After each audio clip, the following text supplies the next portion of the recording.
આરોપી પાસેથી પોલીસે એક પિસ્તોલ અને 7 જીવતા કારતૂસ જપ્ત કર્યા છે। સાથે જ લૂંટ કરાયેલી કુલ રોકડ રકમ પણ પોલીસ દ્વારા સદા માટે કબજામાં લેવામાં આવી છે।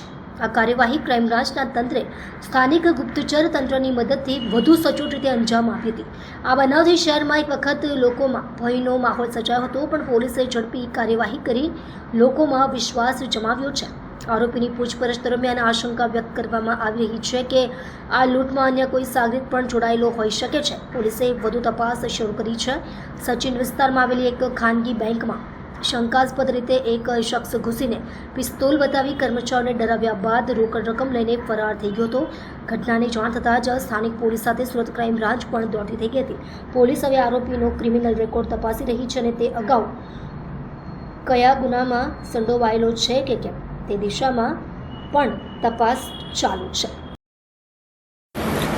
ગઈ તારીખ 20/5/2025ના રોજ સુરત નવસારી રોડ પર સચિન જે વિસ્તારમાં સ્વસ્તિક પ્લાઝાના ગ્રાઉન્ડ ફ્લોર પર ગુજરાત ગ્રામીણ બેંક આવેલી છે।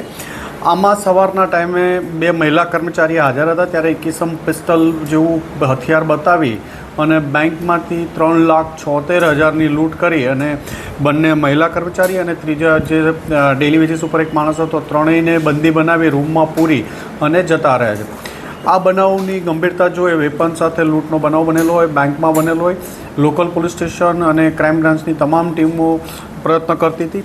એમાં સુરત ક્રાઇમ બ્રાન્ચની ટીમને એક સારી લીડ મળી હતી। લીડના આધારે નાજીસ ઉર્ફે બબલુ સનાઉલ્લા શેખ 22 વર્ષનો છે, જે સાઈનાથ સોસાયટી સુરત નવસારી રોડ ઉપર જ રહે છે। એની ધરપકડ કરવામાં આવી છે। એની પાસેથી એક પિસ્ટલ અને 7 રાઉન્ડ કબજે લેવામાં આવ્યા છે।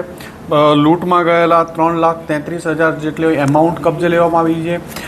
લૂંટમાં જે બેંક કર્મચારી છે એનો બેગ પણ પૈસા ભરવા માટે લઈ ગયો હતો, તો એ બેગ કબજે લેવામાં આવ્યું છે। 2 મોબાઈલ અને લેપટોપ બેગ, એરબેગ બધું કબજે લઈ કુલ 3,95,000નો મુદ્દામાલ એમની પાસેથી કબજે લેવામાં આવ્યો છે અને એની હાલ પૂછપરછ ચાલુ છે।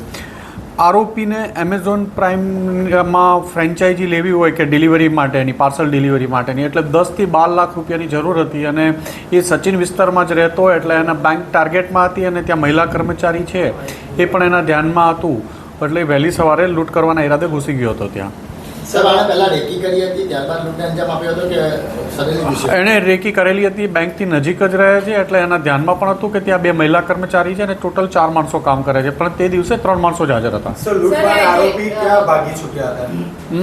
લૂંટ બાદ એ પોતાના ઘરેથી પૈસા લઈ થેલો લઈ અને ભાગેલો હતો। થેલો લઈને સુરતના અલગ અલગ જગ્યા ઉપર ફરતો હતો અને વેડ રોડ પાસેથી ક્રાઇમ બ્રાન્ચની ટીમને મળી હતી।